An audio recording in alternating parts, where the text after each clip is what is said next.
Tome su Biblia, por favor, o abra su Biblia en Éxodo capítulo 14, versículos 19 y 20. Y vamos a leerlos todos juntos, amada iglesia. ¿Correcto? Éxodo capítulo 14, versículo 19 y 20. Dice la palabra del Señor: y el ángel de Dios que iba delante del campamento de Israel se apartó e iba en pos de ellos. Y asimismo la columna de la nube que iba delante de ellos se apartó y se puso a sus espaldas, e iba entre el campamento de los egipcios y el campamento de Israel, y era nube de tinieblas para aquellos, y alumbraba a Israel de noche, y en toda aquella noche nunca se acercaron unos a los otros. Amada iglesia, con lo que hemos leído le damos pase a nuestro pastor José Luis. Gracias, hermano Eric. Una vez más, buenas noches con todos los que se han conectado en los últimos minutos, quizás en la última media hora, no estuvieron desde el inicio por algo de motivos, pero ya están con nosotros, es lo más importante. Estamos en este día especial, digo especial por cambio de horario, por lo que tenemos que hacer el día de mañana, pero eso no nos aleja de todas estas reglas que estamos estudiando y que Dios nos las ha acercado para poder enfrentar correctamente nuestros mares rojos, los diversos que tenemos que enfrentar cada día. No solamente por la pandemia, con pandemia o sin pandemia, siempre vamos a estar en diversos momentos de nuestra existencia frente a mares rojos.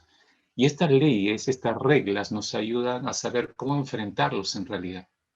Permítame que podamos ver un resumen así rápido de lo que ha sido todas estas primeras 7 leyes que hemos visto en las últimas 7 semanas. Si ahí me ayuda comunicaciones, por favor, para poder solamente refrescar nuestra memoria y para tener presente lo que hasta aquí el Señor nos ha hablado a todos y cada uno de nosotros. La primera regla para cruzar el Mar Rojo, recordar a ustedes, percatarnos del que la intención de Dios es que estemos donde Él nos ha colocado. Saber que sea la situación crítica que estemos viviendo es porque Dios nos llevó a ese lugar. La segunda regla para cruzar el Mar Rojo es que no debemos estar tanto preocupados por nuestro bienestar, sino por la gloria de Dios. Más que nuestro propio alivio, tenemos que enfocarnos en la gloria de Dios. La tercera regla que aprendimos era que debemos reconocer a nuestro enemigo, pero mantener los ojos puestos en el Señor. No es al revés, siempre insisto esto, más a veces le damos mucho espacio al enemigo, ¿no? Y le tenemos más miedo, ¿no? En vez de que nuestros ojos estén puestos en el Señor. La cuarta regla simplemente es clamar a Dios. Parece sencillo, pero hay que tener disciplina para hacerlo, para llegar a hacerlo, mejor dicho, clamar a Dios, que es el grito de auxilio, que es el grito de socorro, porque vemos a Dios como el único que puede arreglar nuestra situación, problema o crisis. La quinta regla que aprendimos en semanas pasadas es aprender a confiar en la fidelidad de Dios. Hablamos muchas veces de confiar en el Señor, pero no es solo confiar en el Señor, confiar en qué, confiar en su fidelidad, pero si no se conoce cómo es la fidelidad del Señor, nunca vamos a poder confiar en el Señor. Es confiar en la fidelidad de Dios, que lo que Él dice siempre va a terminar cumpliendo. La sexta regla que aprendimos para enfrentar nuestros mares rojos es que hay que seguir esperando en Dios, darle tiempo para que Él obre. A veces nosotros queremos apresurar las respuestas de Dios y nosotros establecemos ciertas soluciones que no están dentro de los planes del Señor y eso echa a perder o empeora cualquier crisis o problema que estemos enfrentando. Hay que darle tiempo a Dios para que obre. La séptima regla que aprendimos la semana pasada nada más es dar un paso de fe a la vez. No correr, no apresurarse, es dar un paso de fe a la vez, porque uno da un paso y verá el Mar Rojo empezar a abrirse y dará el siguiente y Dios le empezará a mostrar el camino, el sendero por donde tenemos que transitar. A estas 7 reglas para enfrentar el Mar Rojo, sumamos esta noche la octava. Y la octava regla dice así: sensibilízate para ver la presencia poderosa de Dios. Sensibilízate para ver la presencia poderosa de Dios. Octava regla para enfrentar nuestros mares rojos. De manera que oró, leyó de Éxodo capítulo 14, este capítulo del cual no nos hemos movido durante 7 semanas, los versículos 19 y 20, y usted ve la peculiaridad de alguien que se le llama el ángel de Dios que toma una posición diferente. y que se desplaza a espaldas del pueblo de Israel en aquella playa, ¿se acuerdan? En aquella playa entrampada, mar por delante, mar a los costados, y a sus espaldas estaban las montañas y el ejército de los egipcios. Creo que tenemos, mis hermanos, en esta noche, que primeramente percatarnos para entender esta regla sobre la sensibilización para ver la presencia poderosa de Dios, que la presencia de Dios en nuestras dificultades es una presencia real. Y cuando digo que la presencia de Dios en nuestras dificultades es real, no estamos hablando acerca de imaginar a Dios, ¿no? Sino que es real, su presencia es real. Y voy a ir repitiendo esto, pero quiero que ya lo establezca usted en su mente. No es fabricar con mi mente a algo que se parezca a Dios e imaginar que está sentado a mi costado, que camina delante mío o que va a mi diestra. No es imaginar, porque cuando yo imagino, yo fabrico la imagen. Hablamos que la presencia del Señor en medio de nuestras dificultades no es una presencia imaginaria por nosotros, ¿no? Como los niños cuando están a cierta edad pequeños que tienen su amigo imaginario. Siempre todos hemos fabricado un amigo imaginario, ¿no? El mío vivía en otro planeta cuando tenía 5 o 6 años y hablaba conmigo. Y siempre se paraba de mi mano derecha, me acuerdo. Esos son amigos imaginarios, ¿no? Seguramente usted tenía el suyo también. No estamos hablando de crear con nuestra mente un amigo imaginario en Cristo Jesús, que es Dios mismo. No, estamos hablando de su presencia que es poderosa y que es real. ¿Por qué? Porque su palabra lo dice así.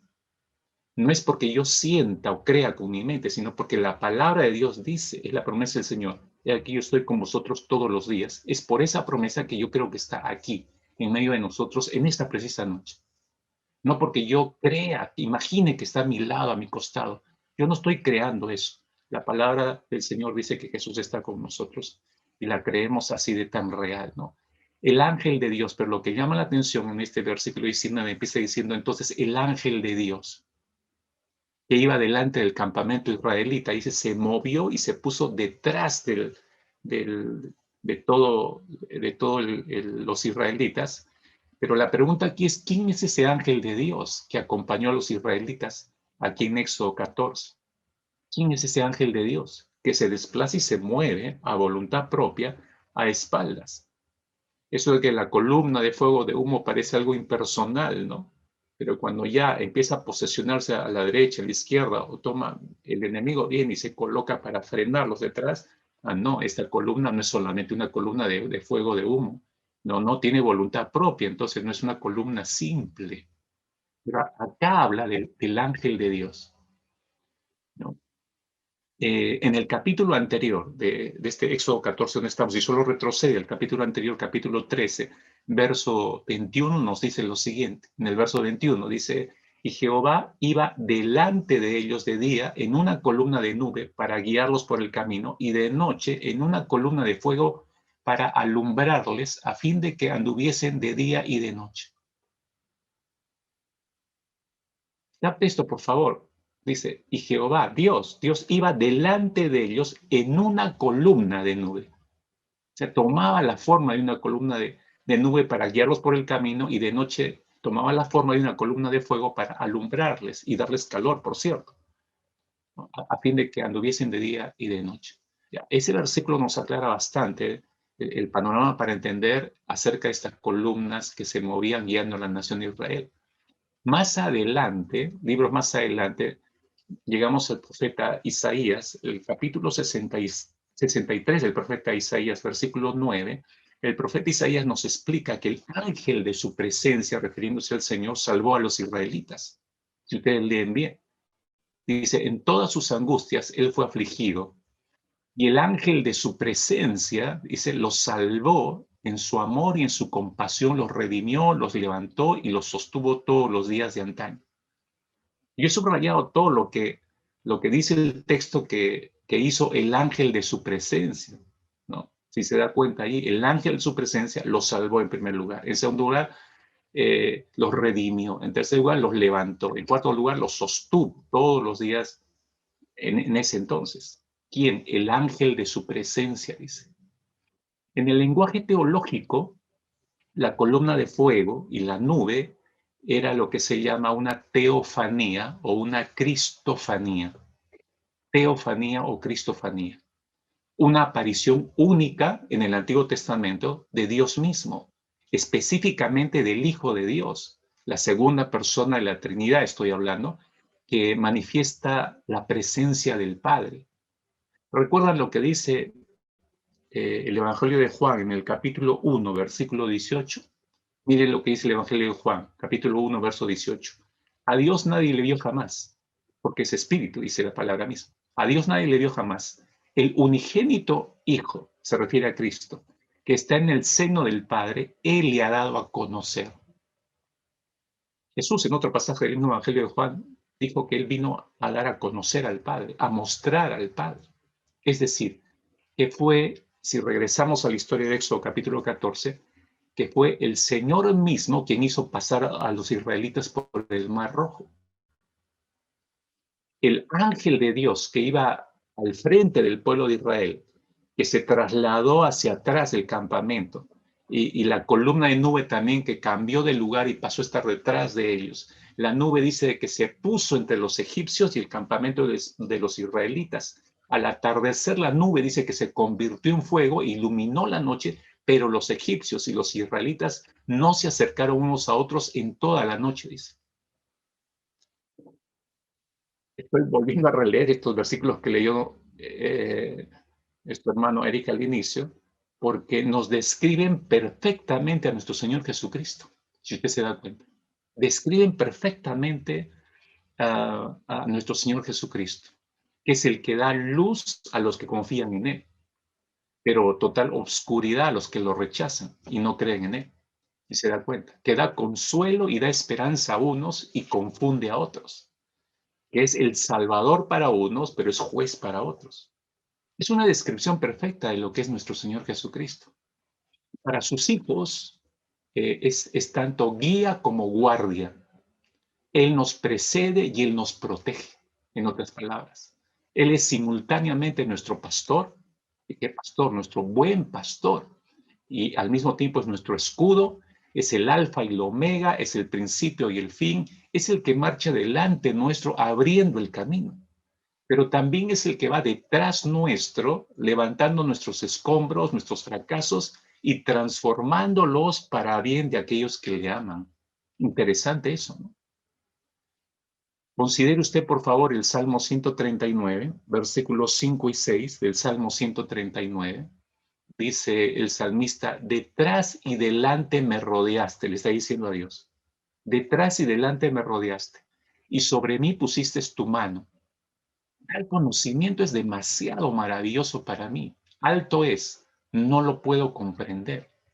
Y lea a continuación el Salmo 125, versículo 2. Como Jerusalén tiene montes alrededor de ella, así Jehová está alrededor de su pueblo desde ahora y para siempre. ¿Por qué le digo que considere estos dos salmos? El Salmo 139 nos transporta a una figura muy interesante. Imagínese, el salmista diciendo, detrás y delante me rodeaste. Es como si alargara su brazo y lo toma y lo abraza por completo, pero no suficiente con eso, dice el salmista, dice, y sobre mí pusiste tu mano. Es como que si terminara de tapar la protección, si me permiten el término. O sea, nos abraza por completo y tapa. Estamos segurísimos ahí dentro. Esa es la expresión que está utilizando el salmista. Dios rodea a su pueblo con favor. Lo rodea como un escudo protector. O como dice el mismo Salmo 32, versículo 10, que usted se debe acordar desde el Salmo 32, 10. Muchos dolores, dice, habrá para el impío, mas al que espere en Jehová le rodea la misericordia. Dice. Le rodea la misericordia. Definitivamente, mis hermanos, al leer estos textos, nos damos cuenta que la presencia de Dios en nuestras dificultades es real. La presencia, repito, de nuestro Dios en nuestras dificultades es muy real. O sea, el salmista, el profeta, no está imaginando a Dios haciendo esto. Sabe que lo está haciendo. Eso es diferente. La presencia de Dios era tan real en medio de sus dificultades para el salmista como para el profeta. Cuando Israel estaba ante el gran mar rojo, no fue algo casual. Necesitamos recordarnos nosotros bien para entender esto. No fue algo que salió de los cálculos de parte del Señor o que falló en las medidas que él estaba tomando. No, Dios mismo se encargó de llevarlos a ese lugar, recuerdo. Eh, ¿Por qué los llevó ahí? ¿Qué es lo que estaba formando el Señor en ellos? ¿Qué es lo que estaba trabajando Dios en la mente y en el corazón de su pueblo? Le explico rápidamente. Dios los puso en esa situación crítica de sumo aprieto para que Israel experimentara la presencia de Dios como su libertador de manera tan real como hasta allí no lo había experimentado jamás la nación de Israel, para que pudiera conocerlo a Dios de una manera como no lo había conocido hasta ese momento. Dicho de otra manera, escuche con cuidado, Dios usa esa dificultad mayor en la que se encontraba o a la que Dios mismo los llevó, usa esa dificultad mayor para cultivar en ellos un aprecio mayor por Él, por el mismo Dios, como nunca antes lo habrían concebido la nación de Israel. Mire, la nación de Israel había sido testigo de del poder de Dios en Egipto para sacarlos de la esclavitud. Toda la nación de Israel fue testigo de todas las plagas desatadas por Dios. Vio el dolor de los egipcios, vio la confusión que trajo eso a los egipcios cuando murieron sus primogénitos, y los de Israel sabían que era Dios que estaba haciendo todo eso. Lo vieron con sus propios ojos. Lo más fuerte que pudieron recibir los israelitas cuando estaban dándose las plagas y Faraón y su corazón se endurecía cada vez más, ¿y con quién se las desquitaban? Con los israelitas. Lo más fuerte que ellos recibieron en medio de la dureza del corazón de Faraón fue que aumentara su trabajo, que no les diera los insumos y que les exigía que cumplieran con toda la cuota de ladrillos que elaboraban ellos. Hasta es posible que haya aumentado los azotes sobre sus hombros. Eso es todo lo que recibieron como máximo. Pero vieron todo lo que Dios estaba haciendo, incluso que Él los sacó de la esclavitud, los sacó hacia la libertad. Sin embargo, a pesar de todo esto, no habían experimentado, ninguno de los de Israel habían experimentado tanto temor como aquella noche en que estaban entrampados en esa playa, en esa cabeza de playa, y el ejército egipcio a sus espaldas. Ellos sabían perfectamente que los egipcios llegaron allí no para tomarlos prisioneros y regresarlos, no, sabían que fueron a ejecutarlos. Ellos sabían, toda la nación de Israel sabía perfectamente que los egipcios iban a ejecutarlos. Entonces, imagínense el miedo que llenó sus corazones, el temor que los embargó tremendamente. Pero el temor los trastornó de tal manera que, como decimos, clamaron a Dios simplemente por una necesidad, pero totalmente inconscientes de lo que era capaz de hacer Dios. Pero ese temor fue esparcido de sus almas cuando vieron abrirse ante sus ojos aquel gran mar y a ver el camino en seco para cruzar. Te pongo en la situación de ellos, mi hermano, mi hermana, por algunos segundos nada más. ¿Qué sentirías tú, mi hermano o hermana? ¿Qué sentirían si ustedes fueran uno de la nación de Israel en aquella noche y están aterrorizados, llenos de pánico porque no hay escapatoria? El ejército egipcio está a sus espaldas, tú sientes miedo de que esa columna de fuego que está cerrándoles el paso en cualquier momento deje de ser y van a cruzar y los van a ejecutar a todos, ¿no? Entonces estás en ese momento igual que la nación de Israel, pero en tu miedo y en tu terror miras el mar y de pronto lo ves a Moisés subirse sobre un peñasco y levantar su vara en alto y de pronto empiezas a sentir un viento muy fuerte que empieza a soplar y empiezas a ver que el mar se abre en dos. ¿Qué hubieras sentido en ese momento? Para con Dios me refiero. ¿Cuál hubiera sido tu sentir para con Dios? De hecho, no hubo un silencio, hubo un grito como de júbilo. Y quizás más de uno gritó, gracias Dios, como suele ocurrir. Pero ¿qué hubieras sentido tú en el interior de tu corazón? De hecho, ¿sabes qué hubieras sentido? un amor profundo y una inmensa gratitud mínimo. Porque estás entrampado allí, ves que se abre el mar, es tu única posibilidad, por acá salimos. Oye, gracias Dios. Una inmensa gratitud en ese instante, en fracción de segundos. C.H. Mackintosh, el famoso predicador y comentarista bíblico irlandés del siglo XIX, dijo lo siguiente: la presencia de Dios en medio de la prueba es mucho mejor que estar exento de la prueba. No hay momento más dulce de la presencia de Dios como en los momentos de dificultad desastrosa. Llama la atención esa última parte, ¿no? No hay momento más dulce de la presencia de Dios como en los momentos de dificultad desastrosa. ¿Por qué dijo eso? Porque en la dificultad desastrosa estamos tan desesperados que cuando vemos que Dios interviene, de pronto todo entra en calma. Cuando el Señor estaba ahí en esa barca con los discípulos, ¿te acuerdas? Señor, que perecemos, que no tipo todo el mundo está desesperado. Se levantan, manda que cae el mar, que enmudezcan todas las, el viento, y se hizo calma, dice. Así son las intervenciones de Dios. Mis hermanos y amigos, cuando nos hallamos o cuando nos hallemos, voy a pensar no solamente ahora, hacia el futuro, porque de hecho que vamos a estar en más de un momento así, cuando nos hallemos entre la espada y el mar, como estaba Israel, recordemos que los momentos difíciles nos hacen más sensibles para hacernos percibir la presencia de Dios. Los momentos más críticos nos hacen más sensibles para percibir la presencia de Dios, su cercanía. Hablo de los hijos de Dios, ¿no? En los momentos de crisis es cuando más sensibles nos hacemos a las promesas hechas por Jesús. He aquí yo estoy con ustedes todos los días hasta el fin. Dígame, en una crisis esa promesa se hace muy real. Echamos mano de esa promesa de parte del Señor, la recordamos fácilmente. Podemos olvidarnos de todos los demás versículos en la Biblia, pero nos acordamos de este en el momento de la crisis. Estamos más sensibles a esa promesa de parte del Señor y le exigimos incluso que la cumpla. ¿Cómo pedirle que cumpla algo que ya está haciendo? Así es nuestra mente y corazón, así funciona. Hermanos, su presencia se hace más real para nosotros cuando nos hallamos en tales situaciones críticas que sentimos que ya no tenemos más fuerzas para seguir adelante.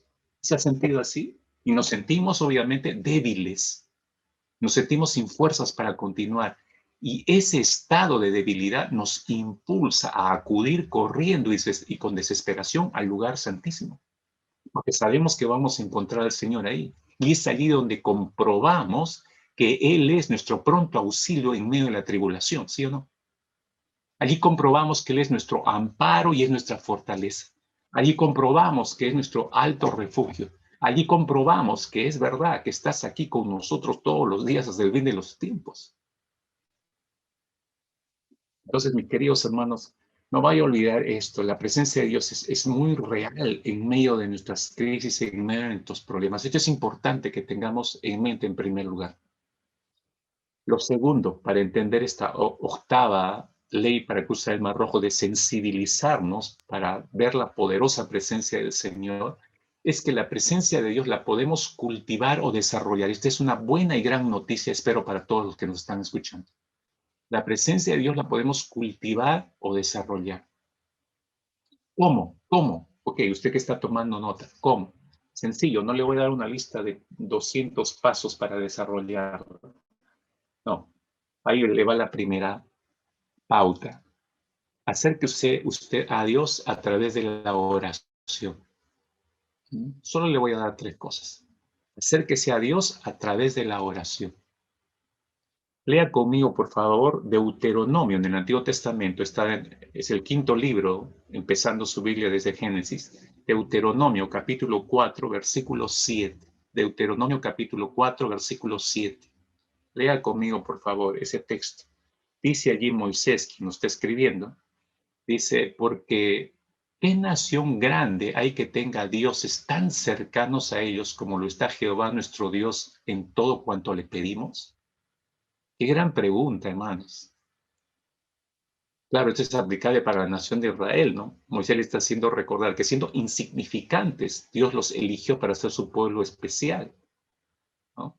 ¿Qué nación grande hay que tenga a dioses tan cercanos a ellos como lo está Jehová nuestro Dios en todo cuanto le pedimos? Dios está tan cercano que escucha toda oración que se levanta hacia Él. Aquí la palabra pedir, que nosotros utilizamos mucho para referirnos a nuestras oraciones, acá dice, como lo está Jehová nuestro Dios en todo cuanto le pedimos, ¿no? Esta palabra pedir se entiende que es esa acción, en esa acción le antecede la invocación de la presencia de Dios. Es decir, antes de pedir nosotros, primeramente debe haber una invocación de la presencia de Dios.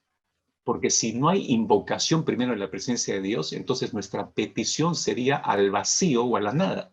¿No es cierto? Por lógica. Entonces, primero hay una invocación a la presencia del Señor y luego hay la petición.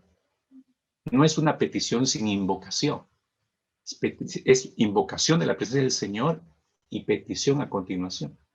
Pero aquí el punto, mis hermanos, en el texto, es el privilegio que tenemos los que somos hijos de Dios. Entendiendo ese versículo aplicado y dicho para la nación de Israel, ¿no? Pero, ¿qué Dios, permítame reformular esa pregunta que hace Moisés, ¿qué Dios está cercano a nosotros en nuestras necesidades, sufrimientos, enfermedades, crisis? Como el Señor Jesucristo.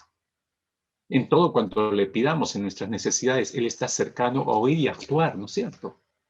Es por eso que el apóstol Santiago nos exhorta diciendo, ¿recuerdan? La exhortación de Santiago en su carta, en el capítulo 4, versículo 8, dice Santiago, acérquense a Dios y Él se acercará a ustedes. Acérquense a Dios y Él se acercará a ustedes. Es esa misma razón por la cual el autor a los Hebreos, en el capítulo 4, versículo 16, nos exhorta diciendo, acerquémonos con confianza al trono de la gracia para que recibamos misericordia. Acérquense, dice, acerquémonos. No es una invitación, simplemente, sino es un mandato. La mejor manera de desarrollarlo, lo voy a decir de esta manera, la mejor manera de desarrollar una conciencia sensible a la presencia de Dios es hablar con Dios a menudo, es hablar con Él a menudo, a cada instante de nuestra vida. La oración, mis hermanos y amigos, la oración es el ambiente en el cual nos conectamos con Dios con mayor solidez y de manera íntima. Quizás no sintamos, no siempre sintamos su presencia hablando emocionalmente, pero por medio de la fe entramos en su presencia en un sentido espiritual. Entonces, no hay mejor manera de desarrollar nuestra conciencia, hacer sensible a la presencia de Dios, que a través de la oración.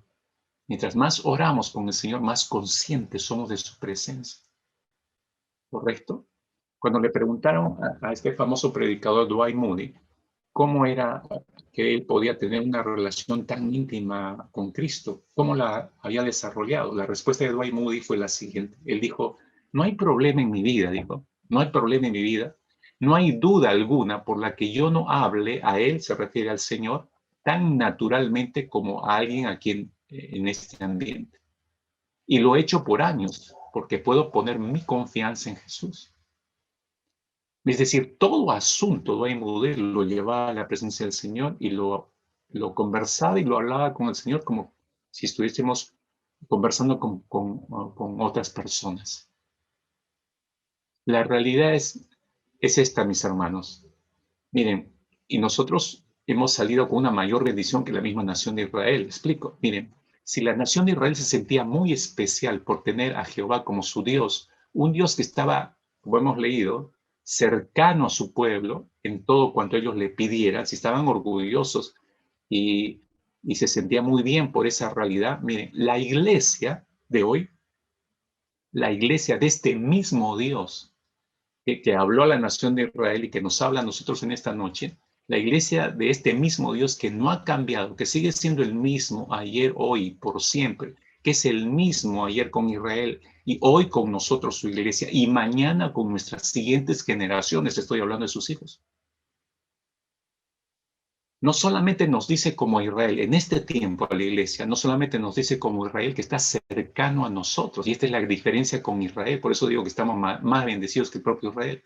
No es que solo está cercano a nosotros, no. Él dice ahora, recuerde Mateo 28:20, yo estoy con ustedes todos los días morando dentro de ustedes. Dígame, ¿qué es mejor, estar cerca de Israel o estar metido dentro de usted?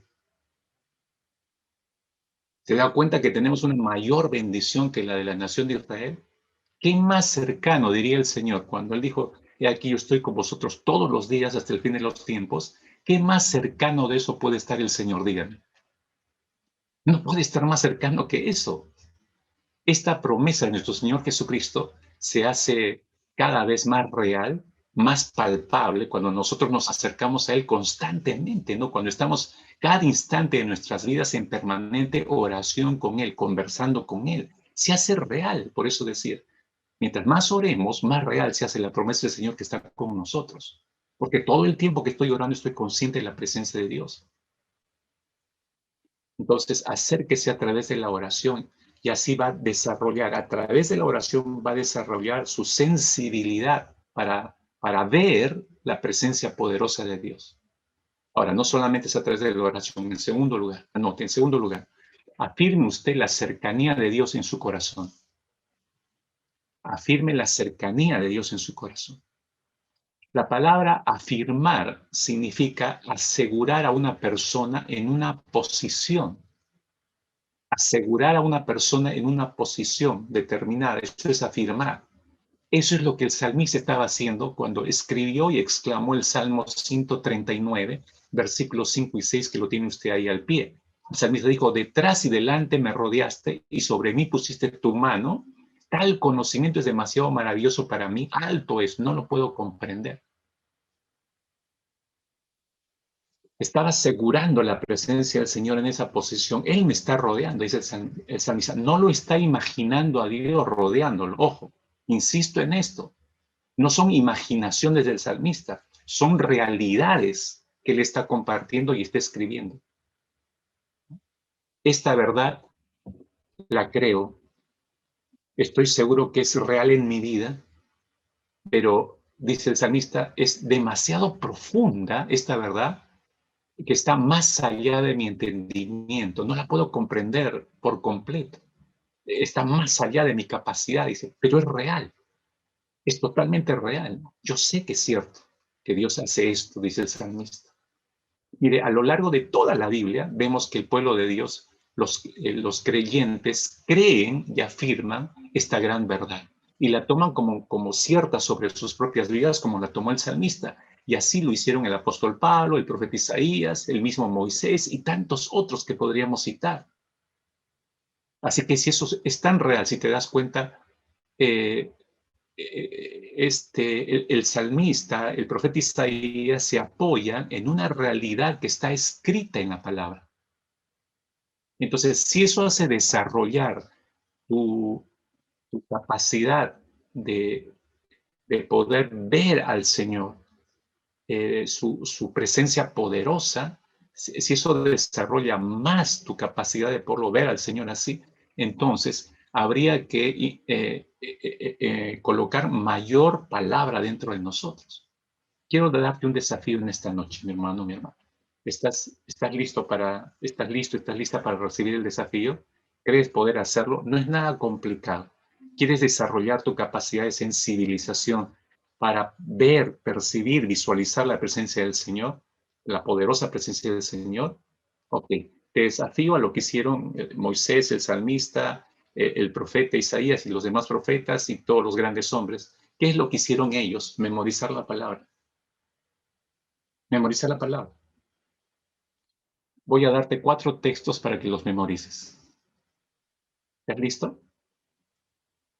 Solamente 4 textos. Mira, hay 66 libros en la Biblia, ¿no?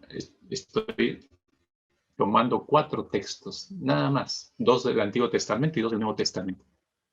Entonces, lo que vas a hacer es tomar estos textos, los vas a tener allí en tu mente, anótalos en papeles, en tarjetas, donde quiera que estés moviendo, llévate esos papeles, esas tarjetas, revísalo, léelo, repítelo, tenlos presente en tu mente, compártelos si es posible. Mientras más los revises en tu mente, se van a ir fijando, se va a ir fijando y se va a ir fijando, ¿no? Esos textos te van a ayudar a acordarte instantáneamente de la presencia de Dios en cada situación que tengas que enfrentar, en cada crisis que tengas que enfrentar.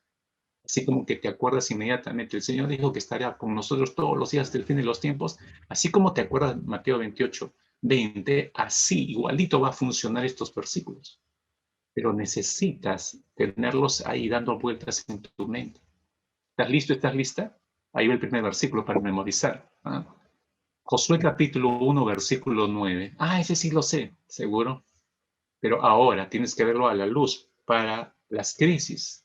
Mira que te mando que te esfuerces y seas valiente, dijo el Señor. No temas ni desmayes, porque el Señor tu Dios estará contigo en donde quiera que vayas. ¿Lo tienes? Es un mandato de parte del Señor, por un lado. Te está mandando, número 1, que te esfuerces. Número 2, que seas valiente. Y número 3, que no temas. Número 4, que no desmayes. ¿Por qué? Porque el Señor tu Dios estará contigo donde quiera que vayas. El Señor tu Dios estará contigo donde quiera que vayas. Eso significa, no importa en el problema, en la crisis en la que te encuentres, nunca pienses que estás desamparado. Donde quiera que estés, el Señor va a ir. Va a estar ahí. Tremendo texto para memorizarlo, pero te lo estoy explicando para que lo entiendas, no solamente para que lo memorices. ¿Ok? ¿Lo tienes? Muy bien. Segundo texto para memorizar esta noche. Isaías, profeta Isaías, capítulo 41, versículo 10. Otro mandato. Dice, no temas porque yo estoy contigo. Está hablando Dios. No temas porque yo estoy contigo. La fuerza es un mandato, con fuerza, por eso bien. No temas porque yo estoy contigo. No desmayes porque yo soy tu Dios, que te esfuerzo. Siempre te ayudaré, siempre te sustentaré con la diestra de mi justicia. ¿Qué pide Dios que hagas? Te está haciendo muy en claro. Número 1, dice, no temas. Número 2, no desmayes. ¿Y por qué no debes hacer eso? Porque el Señor está contigo, dice, porque Él es tu Dios, que te esfuerza, de Él vienen las fuerzas. Él se compromete y dice, yo te voy a ayudar, ¿cuándo? Siempre. Yo te voy a sostener, ¿cuándo? Siempre, dice el Señor. ¿Con qué? Con la diestra de mi justicia. Y si Dios asume ese compromiso, ¡wow! ¡Qué tremendo versículo, diría yo! ¿No? Obedece el mandato. Pero ahora va a estar en tu mente. Cualquier crisis que enfrentes, te aseguro que el Espíritu Santo va a sacar este texto a tu mente consciente. Tercer texto para memorizar esta noche, Hebreos, capítulo 13. Anota con cuidado y luego lo transfieres, como te sugería, a algunas tarjetas, ¿no? Para que las cargues. Hebreos 13, versículo 5. Hebreos 13, versículo 5, en su segunda parte, dice, porque Dios ha dicho, nunca te dejaré, jamás te abandonaré. ¿Escuchaste eso?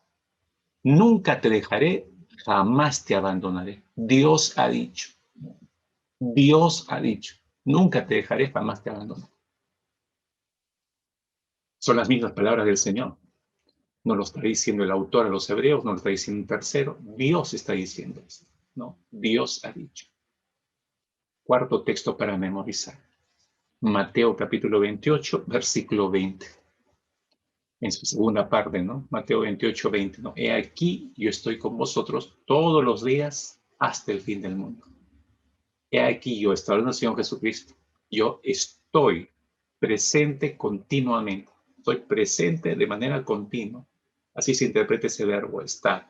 Yo estoy con vosotros. ¿Quiénes son vosotros? Sus hijos, los suyos, sus discípulos. Todos los días, no algunos, todos los días, ¿no? Hasta el fin del mundo. Ahí tienes 4 versículos. Ahora, escúchame. Si pasas cada día, si cada día llevamos estos textos bíblicos, no solo en nuestras mentes, no solamente en nuestros corazones, sino los empezamos a hacer realidad en nuestras acciones cotidianas, esa práctica nos va a permitir ver a Dios en nuestro día a día, constantemente, segundo a segundo en nuestra vida. Y con el tiempo, dicha práctica afirmará la presencia cercana de Dios en nuestros corazones y se va a convertir en algo natural en nosotros. ¿Te repito? Mira, escucha, y luego te voy a poner un ejemplo. Si estos 4 versículos lo llevas no solamente en tu mente y corazón, por eso yo decía, no es solamente memorizar, ¿no? Y de vaporreta repetirlos. No, no, no. Si llevas estos textos en tu mente y en tu corazón, no es solamente eso, sino que debes empezar a tomar esos textos y hacerlos realidad en tus acciones cotidianas. Esa práctica te va a permitir ver a Dios en tu día a día. Y con el tiempo, esa práctica va a afirmar la presencia de Dios en tu corazón y se va a convertir en una práctica natural. Siempre lo vas a estar haciendo, no solo con esos 4 textos, sino con todos los versículos de la Biblia que vayas leyendo todos los días. Te pongo un ejemplo para que lo entiendas. Tomemos el primer texto, Josué 1:9. No tengas miedo ni te desanime, dijo el Señor, porque el Señor tu Dios te acompañará donde quiera que vayas, ¿no? Estoy diciéndolo de manera resumida. Mira, ahora, tú tomas ese texto, sales en la mañana, te voy a dar las 3 grandes, o los 3 grandes momentos en que nos desarrollamos a lo largo del día, antes de salir de tu casa, mientras tomas el transporte para irte al trabajo y cuando estás trabajando. Antes de salir de tu hogar, estamos hablando de Josué 1:9, ¿no? Te estoy dando un ejemplo, ¿no? Ya antes de salir de tu casa, obviamente que tienes un tiempo de oración. En tu oración ya le estás agradeciendo a Dios por esa promesa de Josué 1:9. Y que de esa manera, es decir, no voy a tener miedo, no voy a desalentarme, Señor, no voy a desanimarme, porque tú estás yendo conmigo. No sé, le estás dando gracias por eso y que así sales a enfrentar tu día sin ningún temor y sin ningún desaliento. Mira cómo estás empezando el día y saliendo de tu casa. Antes de salir de tu hogar, Josué 1:9. A lo largo del viaje, cuando vas camino al trabajo o cuando vas a hacer compras al mercado, qué sé yo, estás dialogando con el Señor, oración. Estás dialogando con el Señor acerca de esa maravillosa promesa de Josué 1:9. Y le empiezas a desmenuzar conversándolo con el Señor y le agradeces la extensión de esta promesa, el alcance de esa promesa, el efecto que tiene esa promesa dentro de tu corazón. Estás dialogando con Dios, pero estás hablando acerca de ese versículo con Dios mientras estás en tránsito hacia tu trabajo o a las compras. A lo largo del día, ya en tu trabajo, ¿no? A lo largo del día vas enfrentando cada labor, cada responsabilidad que se te ha asignado, cada tarea que se te ha asignado, reflexionando y meditando en Josué 1:9. De tal manera que se hace realidad en tu trabajo que todo lo que estás haciendo está marcado por la presencia del Señor. Estás trabajando algo en la computadora, sabes que allí está el Señor contigo. Estás en una reunión de trabajo, sabes que ahí está el Señor contigo. Estás tomando decisiones en medio del trabajo, sabes que ahí está el Señor contigo, dirigiendo tus pensamientos hacia la mejor decisión. Insisto, hermanos, por favor, aclaro. No es imaginarte al Señor sentado a tu costado en tu oficina. No es imaginarte al Señor al lado tuyo susurrándote la decisión que tienes que tomar en una junta de trabajo. No, repito, no es imaginar a Dios. Tú imaginas y tú fabricas esa imagen. No, es la convicción. Eso es lo que dice la definición de Hebreos capítulo 11. Es la convicción de lo que no ves. A Dios nadie le dio porque es espíritu. Pero yo sé que está aquí.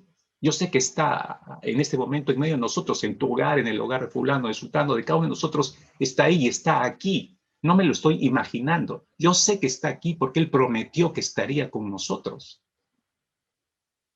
Esta forma de vida, mis hermanos, que va afirmando la cercanía de Dios en nuestros corazones y mentes, la hallamos expresada perfectamente en la vida del apóstol Pablo. Fíjese, y lo lleva un texto que usted lo conoce, Hechos capítulo 16. Estos textos me encantan porque muestran esta realidad palpable de ver al Señor en su día a día. Dice que estaba en medio de su segundo viaje misionero, le ocurrió esto a Pablo, nos describe este capítulo, dice que atravesando la región de Frigia y Galacia, ya que el Espíritu Santo les había impedido que predicaran la palabra en la provincia de Asia. Capte ustedes, el Espíritu Santo les había impedido que predicaran la palabra en la provincia de Asia y los desvió para otro lado. El Espíritu Santo dice. Y luego dice, cuando llegaron cerca de Misia, intentaron pasar por Bitinia, pero el Espíritu de Jesús no se lo permitió. Entonces, pasando de largo por Misia, bajaron a Troas. Fíjese esta dinámica. ¿Cómo es posible que el apóstol Pablo haya escuchado la dirección del Espíritu Santo que les estaba impidiendo no ir a Asia? ¿Cómo luego, al intentar pasar a Bitinia, escucharon la dirección del Espíritu de Cristo que les dijo que no vayan a ese lugar? ¿Cómo, hermanos? Este es un dato interesante para nosotros que queremos cultivar. Esto se llama cultivar la presencia del Señor para desarrollar nuestra sensibilidad de ver a Dios en toda circunstancia. Pero este es un dato interesante que nos enseña que la afirmación de la cercanía de Dios en nuestros corazones y mentes no es solamente para pensar o tener presente a Dios a lo largo de nuestros días. No es solo para pensar o tenerlo presente a Dios. No, esta afirmación, como hemos visto que funciona en su relación con el apóstol Pablo, esa afirmación de la presencia del Señor en nuestros corazones nos sensibiliza para oír la dirección sobre nuestras vidas y saber a dónde tenemos que ir y qué es lo que tenemos que hacer, como lo hizo con el apóstol Pablo. Espero que me esté entendiendo. O sea, este cultivo de este desarrollar la sensibilidad de ver la presencia del Señor no es solamente para tenerlo presente el Señor. No. Esta sensibilización es para oír su dirección sobre nuestras vidas. Entonces, así sabemos qué hacer o qué no hacer. Así que desarrolle esa sensibilización a través de la oración, ¿no? Mientras más ora usted, más real se hace la presencia del Señor en su vida. Pero no solo eso, sino que afirme la cercanía de Dios en su corazón. Afírmela, afírmela. Eso es lo que hizo el apóstol Pablo.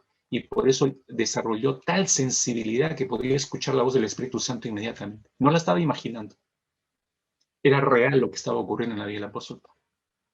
Pero yo te dije tres cosas. Termino con la tercera. Sensibilízate para ver la presencia de Dios. Sensibilízate para ver la presencia de Dios.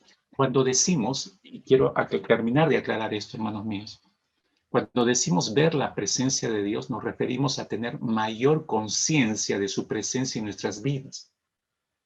Ver la presencia del Señor es tener mayor conciencia de la presencia de Dios en nuestras vidas. Lo primero que debemos aclarar, mis hermanos, es que Dios está presente en todo lugar. Sepa usted que Dios está presente en todo lugar, independientemente de que estemos conscientes o no de su presencia. Como lo dice el salmista en el Salmo 139, ¿se acuerda? En versículos 7 y 8 dice, ¿a dónde me iré de tu espíritu? Dice, ¿a dónde huiré de tu presencia? Si subiera a los cielos, allí estás tú, y si en el Seol hiciera mi estrado, he aquí, allí tú estás. O sea, está en todas partes. Porque el salmista está diciendo, no solo te encuentro ahí, ¿está imaginando que Dios está ahí o está allá? No, lo que está diciendo el salmista es que esto es realidad. Esta es una realidad. Y el salmista está convencido que así es. Esta es una realidad que no depende de que nosotros la percibamos o no, o la sintamos o no. El asunto es que ahí está el Señor, es real. Dios está en todas partes. En segundo lugar, por otra parte, aunque Dios está en todo lugar, como acabo de mencionar, o la Biblia nos acaba de mencionar, nosotros no podríamos discernir la presencia del Señor a menos que Él mismo nos la revele. ¿Y cómo se revela Dios al hombre, a la mujer? A través de su creación. Como dice Romanos 1:20, ¿recuerda? El apóstol Pablo dice que Dios ha dado testimonio de sí mismo a través de la creación. El hombre, viendo la creación, puede saber que hay un creador detrás de ella. Ese es Dios. Se revela a través de su creación. Pero no solamente a través de la creación se revela a los hombres, sino a través de su palabra, tanto palabra encarnada, es decir, nuestro Señor Jesucristo, porque es la palabra encarnada, por eso se le llama logos, pero también por su palabra escrita, la Biblia. Entonces, si queremos conocer al Señor, lo que Dios mismo es, lo va a revelar a nosotros a través de su palabra escrita, a través del verbo encarnado, que es el Logos, Cristo, o a través de la creación. Así recibimos el testimonio de Dios. Eso quiere decir que a través de Cristo y la Biblia, que nosotros podemos experimentar, podemos percibir la presencia de Dios. Es ahí precisamente donde radica, escuche por favor, esto es importantísimo, es ahí donde radica la diferencia entre un cristiano bíblico y uno místico. Esto es importante, hermanos. Repito, lo que acabamos de mencionar, lo que dicen las Escrituras, es que podemos recibir la revelación de Dios, podemos ver al Señor a través de Cristo y las Escrituras. Nosotros podemos experimentar y percibir la presencia de Dios. Entonces, pero ahí está, precisamente, ahí radica la diferencia entre un cristiano bíblico y un cristiano místico. El místico, le explico rápido, porque es todo un tema, ¿no? El místico pretende percibir la presencia de Dios de una forma inmediata, es decir, sin hacer uso de la palabra de Dios, sin hacer uso de la persona de Cristo y sin la creación. O sea, desecha los medios a través de los cuales Dios se revela a nosotros y lo podamos conocer y percibir su presencia, los desecha. Y a menudo, ¿en qué descansa? A menudo describe la experiencia con Dios como un sentir a Dios, sentir a Dios. Y cuando habla de sentir a Dios, o sea, desechando las vías por las cuales Dios nos hace percibir su presencia, descansa no sobre la palabra escrita, no sobre el logos encarnado, no sobre la creación dada por Dios, sino descansa sobre sus emociones. ¿Está viendo la gran diferencia? Y las Escrituras dicen, el profeta Jeremías dice claramente, ¿no? Engañoso es el corazón, se refiere al alma, se refiere a las percepciones, se refiere a las emociones. Engañoso es el corazón más que todas las cosas y perverso porque nos hace imaginar cosas que no son. Entonces el místico dice, tienes que sentir a Dios por eso. Es decir, basa su percepción de Dios en sus emociones que le llevan a olvidarse de sí mismo o de sí misma y se pierde en su imaginación en Dios. Esa experiencia la ve como una experiencia real para su vida y que ha visto a Dios o que oye a Dios, pero desecha los canales que Dios ha dado a su propio Hijo, a la palabra revelada, que son las Escrituras, a la creación misma. Esa es la diferencia entre el místico y el cristiano bíblico. El creyente, esto he estado definido al místico, pero el creyente bíblico debe buscar a Dios por medio de Cristo y a través de su palabra, o a través de experiencias que están fundamentadas en su palabra. Le ilustro esto rápidamente para que me comprenda. Mientras leo y medito en la Escritura, en la palabra del Señor, o la escucho mientras está siendo predicada, como en estos momentos, yo puedo esperar tener la conciencia de que es la voz de Dios la que estoy escuchando. O mientras participo en la adoración congregacional, como hace unos minutos lo hemos estado haciendo, ordenada por el Señor, obviamente, así como cuando participamos de la mesa del Señor o la Santa Cena, por fe yo puedo esperar encontrar allí la presencia espiritual de Cristo. Por eso es tanta reverencia ante la mesa del Señor, porque sabemos que Él está en medio de nosotros por su promesa. No es que la imaginamos. Y cuando yo voy caminando por cualquier calle o por cualquier parque o un bosque o entrando por las puertas hacia mi centro de trabajo, yo puedo buscar percibir la presencia de Dios en momentos como esos. ¿Por qué? Porque la Biblia me dice que Dios está en todo lugar. Entonces, yo estoy percibiendo la presencia de Dios en función de lo que la palabra suya dice, no en función a lo que yo siento. La palabra de Dios dice que Dios está en todo lugar.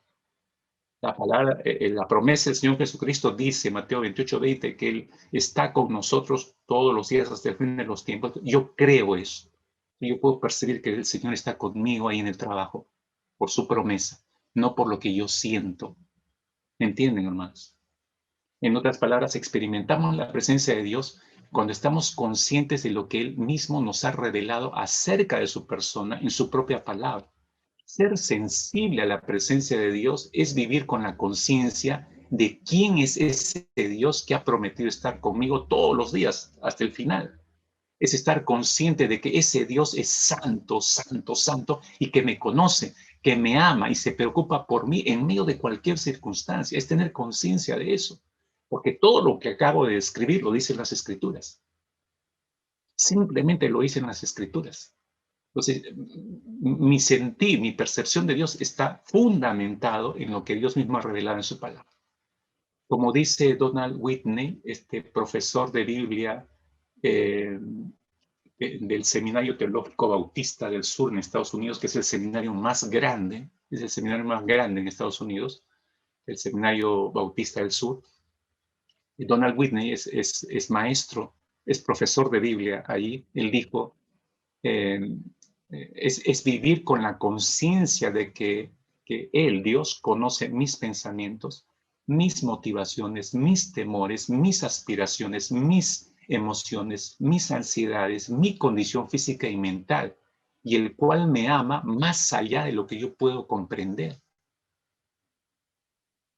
En realidad, hermanos, no hay ningún cristiano sobre la tierra que pueda entender a perfección la manera como Dios nos ama. Pero lo único que sé es que Él está presente. Sé que conoce mis pensamientos. Sé que conoce mis motivaciones porque es Dios, es omnisciente. Él lo puede ver todo. Mira como una tomografía toda mi alma, toda mi mente. Y ve mis temores, mis aspiraciones, mis emociones, mis ansiedades, mi condición física o mental o espiritual. Así que al preguntarte en esta noche si estás tú siendo más sensible a la presencia de Dios, permíteme hacer la pregunta. Si tú eres más sensible a la presencia de Dios, no te estoy preguntando si estás teniendo experiencias místicas o arrebatos emocionales que te dan la impresión de que Dios está a tu lado. No estoy preguntando en ese sentido. Más bien, te estoy preguntando si estás creciendo en el reconocimiento de que estás en la presencia de Dios, donde quiera que estés, así como del carácter de ese Dios delante del cual estás. Repito, cuando te pregunto si estás creciendo, si estás siendo más sensible a la presencia de Dios, te estoy preguntando si estás desarrollando, si estás creciendo en el reconocimiento de que estás en la presencia de Dios, donde quiera que estés. Así como que eres consciente del carácter de ese Dios delante del cual estás. Esa conciencia de lo que Dios es, cuando hablamos del carácter de Dios, de lo que Dios es y de que yo estoy en su presencia las 24 horas del día, es tremendo, ¿no? Verdaderamente nos cambia la existencia. Estás disfrutando, mi hermano, mi hermana, estás disfrutando de la dulzura de esa compañía de Dios, de esa presencia de Dios, manteniendo una relación de gratitud, de adoración, de deleite delante de su presencia, como dice el salmista, delicias hay a tu diestra, te deleitas en él, ¿no? Tu mente se deleita en la palabra revelada, te deleitas en su presencia. Te pongo los 3 ejemplos de personajes bíblicos.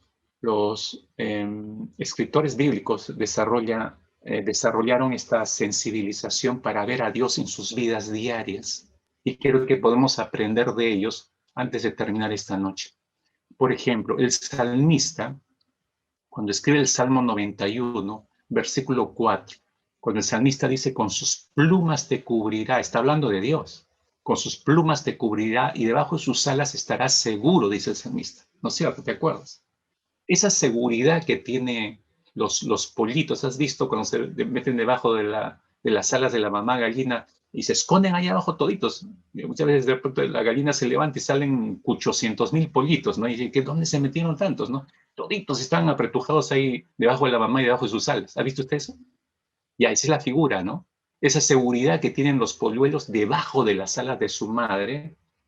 Esta era una imagen muy conocida por el salmista como hoy en día para nosotros, usual. pero le permite al salmista ser más consciente de la protección de Dios sobre nuestras vidas. No está diciendo que Dios es un ave, por si acaso. No, está utilizando esa imagen para hacer, a él lo ayuda a ser más consciente, y a nosotros igual, de la protección de Dios. Es como si Dios fuera la gallina y nosotros los polluelos debajo de sus alas. Es la imagen de la protección de Dios, pero ese es un hecho real. Dios es protector, hermanos. Y el Salmo 91 nos comunica precisamente eso. Segundo ejemplo, el rey David llama a Dios en el Salmo 18. Este es el Salmo que más conoce la mayoría, el Salmo 18, en los dos primeros versículos. El rey David llama a Dios mi roca y mi castillo. ¿Se acuerdan? Le llama mi roca y mi castillo. Y no es que Dios sea una piedra inmensa, o muros de un castillo, ¿no? No, sino los dos epítetos, porque se llaman así, los dos epítetos con los cuales quiere describir el salmista estas características de Dios son epítetos que corresponden a las características naturales de Palestina, donde las rocas son escarpadas. Usted tendría que ver, ¿no? Los montes son rocas escarpadas y casi inaccesibles. Y hay cuevas ahí, ¿no? David conocía muy bien esos escondrijos. Y de hecho que por mucho tiempo, huyendo de Saúl, estuvo escondido por ahí. Entonces, él tiene la imagen fresca de esas rocas escarpadas y casi inaccesibles que dan protección al fugitivo. Y es lo que hace Dios. David se había refugiado allí en el tiempo, como le decía, que el rey lo llegó a tal punto de odiar que quería matarlo y lo persiguió para matarlo. Pero mientras David se refugiaba en las rocas, en esas altitudes, él su esperanza no la puso en la inaccesibilidad de esas rocas, no, sino que la puso en Dios el Señor, la roca espiritual eterna. Espero que esté comprendiendo esto. A pesar de que él dice, el Señor es mi roca y mi castillo y mi libertador, mi roca y mi castillo, él no puso su confianza en esas rocas altas que eran inaccesibles. Para alcanzar esos lugares tenía que trepar los soldados y desde ahí arriba los podían ver fácilmente y repelerlos. La confianza de David no estaba en esas altitudes, estaba en la roca espiritual que es el Señor. Entonces David, otra vez, el rey David no está imaginando a Dios en esos lugares, sino que rescata esa figura y así es Dios, está diciendo. Así es Dios. En Él podemos poner nuestra esperanza porque es la roca espiritual que nos protege, que guarda la vida del fugitivo. Eso está diciendo el rey David, ¿no? No lo está imaginando, no, sino que está expresando una convicción, su convicción de que Dios es alguien fuerte, como una roca, que Dios es un Dios protector, como esos escarpados, y que es protección para el necesitado y para el fugitivo. Entonces, estas son realidades que comunica, pero quizás la expresión, veo yo en las escrituras, que nos lleva a ver esa madurez, porque usted ve el desarrollo de esa percepción en David, pero hay un desarrollo de la misma percepción, no sé si decir igual o mayor, en la vida del apóstol Pablo. Él desarrolló una capacidad, él desarrolló una sensibilidad única para ver a Dios en todo lugar, en toda circunstancia, en todas sus crisis, en todas sus enfermedades, en todos sus sufrimientos, como nadie quizás. Entonces, estas expresiones del apóstol Pablo, rescato una parte de estas en la segunda carta que le escribe Pablo a Timoteo. ¿No? Esa segunda carta donde le comparte situaciones difíciles que tuvo que vivir el apóstol Pablo. Leámoslas juntas. 2 Timoteo capítulo 4, versículos 16, 17 y 18. Le está diciendo a Timoteo Pablo, le escribe y le dice, en mi primera defensa ninguno estuvo a mi lado, sino que todos me desampararon. No les sea tomado en cuenta, como el Señor Jesucristo desde la cruz. Fíjese cómo se ha mimetizado con el Señor, cómo lo percibe al Señor tan parte de él. Ya no vivo yo, mas Cristo vive en mí, ¿no? Luego, fíjese lo que dice en el versículo 17. Todos me abandonaron, dice, pero el Señor estuvo a mi lado y me dio fuerzas. No solo estuvo a mi lado, sino me dio fuerzas para que por mí fuese cumplida la predicación y que todos los gentiles oyesen. Así fui librado de la boca del león, dice. Y agrega el verso 18. y el Señor me librará de toda obra mala y me preservará para su reino celestial. A Él sea la gloria por los siglos de los siglos. Amén. Usted puede tomar este texto para usted y puede terminar de creerlo también. Mire, por favor, recordemos, solo para ponerlo en contexto, recordemos que esta segunda carta es el último escrito de un condenado a muerte, como es el apóstol Pablo, antes de su ejecución. Así que nos permite ver en esa última carta, ¿no? Nos permite ver hasta dónde el apóstol Pablo había desarrollado su sensibilidad para tener conciencia de la presencia de Dios en su día a día, en su segundo antes de ser ejecutado, aún en los momentos más oscuros como el que se encontraba el apóstol. Entonces, ahí lo tiene usted. Al condenado a muerte, ahí lo tiene usted. Ahí tiene usted al apóstol Pablo cerrando esa carta, reconociendo que aunque todos lo desampararon o lo abandonaron, el Señor estuvo siempre a su lado. El Señor estuvo siempre a su lado. ¿No es esto poderoso, hermanos? En este tiempo sobre todo. Ahora, por favor, escuche. Pablo imaginó al Señor junto a él en esa cárcel. Pablo imaginó, tuvo una imagen del Señor ahí junto a él en los procesos de juicio que tuvo que enfrentar solo. No, hermanos, no. No lo imaginó sentado junto a él, sino estaba convencido que el Señor está en todo lugar. Así que Pablo estaba convencido que el Señor, si está en todo lugar, no solo estaba con Pablo, sino que el Señor seguía en control de todo. Si está en todo lugar, también está controlándolo todo. Que no era solamente el Señor un espectador en lo que le estaba pasando a Pablo, sino que estaba llevando adelante sus propósitos debidamente trazados. Estaba utilizando todo ese sufrimiento, juicios, encarcelamientos para bien de su propio apóstol, y que conforme a sus promesas seguiría guardando la vida de su siervo, y por eso el apóstol Pablo termina diciendo: y el Señor me librará de toda obra mala y me preservará para su reino celestial. Pablo no solamente ve el alcance terrenal de Dios, sino su alcance eterno. El apóstol Pablo está por encima de sus circunstancias. ¿Se da cuenta cómo se ha colocado Pablo por encima del sufrimiento? Está por encima en las circunstancias. ¿Por qué? Porque está mirando al Dios real y al Dios trascendente. En Pablo podemos ver una sensibilidad para ver la presencia del Señor única, hermanos. Pero si Él pudo hacerlo, ¿por qué no nosotros? Si Él pudo hacerlo, también podemos nosotros. Debo ir terminando, hermanos.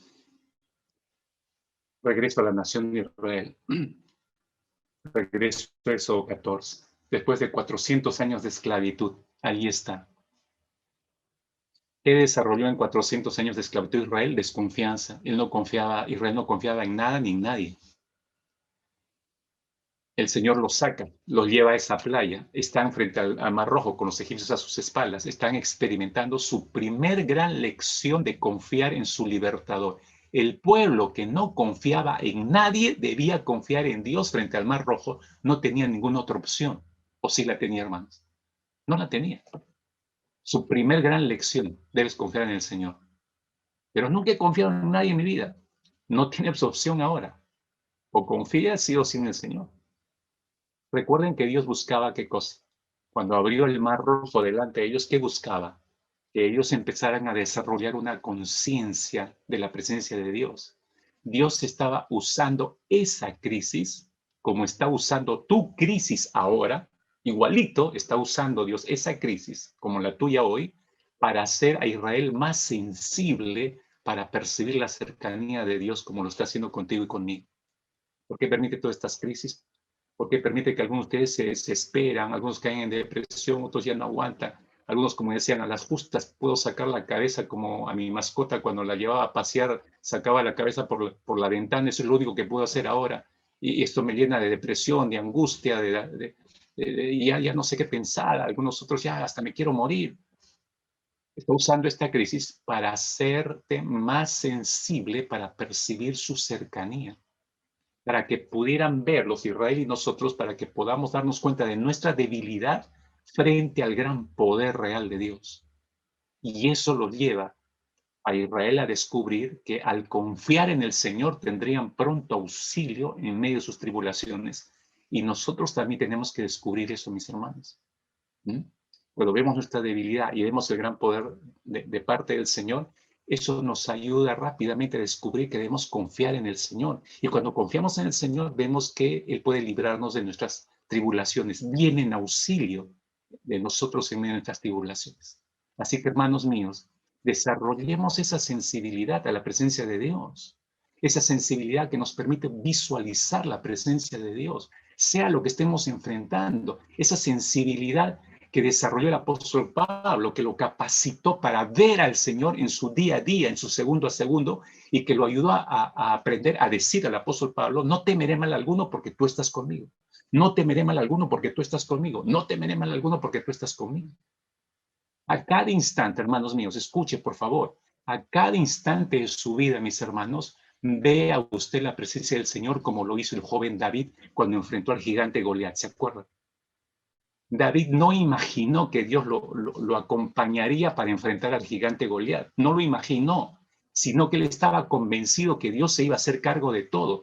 Es por eso que le respondió al rey Saúl cuando éste dudaba: mira, tú no vas a poder enfrentar al rey. ¿Saben lo que respondió David? Fue lo siguiente: Jehová me ha librado de las garras del león y de las garras del oso.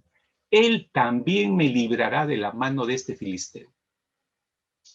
Si este hombrecito, este jovencito estaba diciendo, él también me librará, él no puede estar imaginando a un Dios todopoderoso que lo va a ayudar a enfrentar a este gigante. Él tenía que tener la convicción de que Dios era real y de que iba a hacerlo. Y esa es la convicción que lo movió a salir y enfrentar al gigante. A cada instante de su vida, mi hermano, mi hermana, vea la presencia del Señor como lo hizo no solo David, sino el apóstol Pedro. Cuando fue tomado prisionero, ¿se acuerdan? Hechos capítulo 12. Herodes lo tomó prisionero. Primero mató a Jacobo, el hermano de Juan, y luego lo encarceló a Pedro y lo guardó hasta el día siguiente porque estaban en plena fiesta de Pascua judía. Pero el pensamiento de Herodes es al día siguiente lo mato, lo elimino. Ahora, Pedro sabía eso. Pedro sabía exactamente que al día siguiente sería ejecutado por Herodes. Entonces él se sabía un reo de muerte. En esas condiciones, hermanos, cualquier reo de muerte entra en un estado de tensión terrible las últimas horas antes de su ejecución. Es así. Pero Pedro no. ¿Por qué? Porque él había desarrollado una sensibilidad a ver la presencia de Dios en su día a día y había aprendido a decir: no temeré mal alguno porque tú estás conmigo. No temeré mal alguno porque tú estás conmigo. Así que Pedro está ahí encadenado. Revisa y cheque Hechos capítulo 2. Lo encadenan en medio de 2 soldados romanos. ¿Qué hace? ¿Esperar su ejecución en tensión, en sufrimiento? No. Ve el versículo 6. Hechos 12, versículo 6. Usted le encuentra a Pedro durmiendo. ¿Qué hizo Pedro?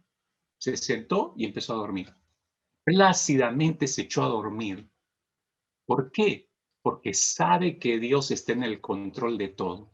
Sabe que está con Pedro en esa cárcel. Sabe que Dios está en todo lugar. Sabe que Dios va a hacer algo. No sabe qué, ni cómo, ni en qué momento. Así que él confía en el Señor y se echa a dormir.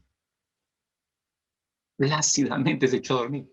Y fíjese, se quedó tan dormido que cuando el Señor manda a su ángel para liberarlo, el ángel lo tiene que mover y despertar para que reaccione el hombre. Es así la confianza en el Señor. En medio de una crisis uno puede descansar realmente en el Señor.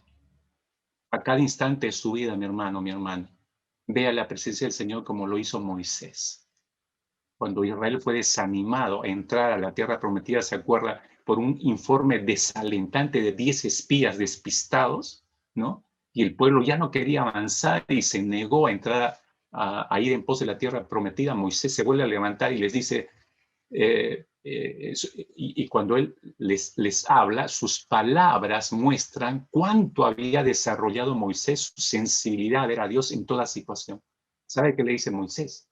Les dice: no tengan miedo, les dice, no tengan miedo de ellos. Jehová nuestro Dios, dice, el cual va delante de vosotros, él peleará por vosotros.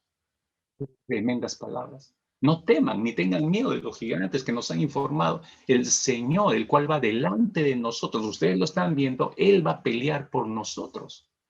Esas palabras evidenciaron cuánto había madurado Moisés, cuánto había desarrollado Moisés la sensibilidad de ver a Dios en ese momento crítico. En un momento crítico como el que está viviendo su familia, usted o todos ustedes ahí en su casa, está mostrando cuánto ha desarrollado su sensibilidad de ver a Dios en esa situación que están enfrentando. Así que, mis hermanos, construya, por favor, construya una vida basada en una sensibilidad única a la presencia del Señor.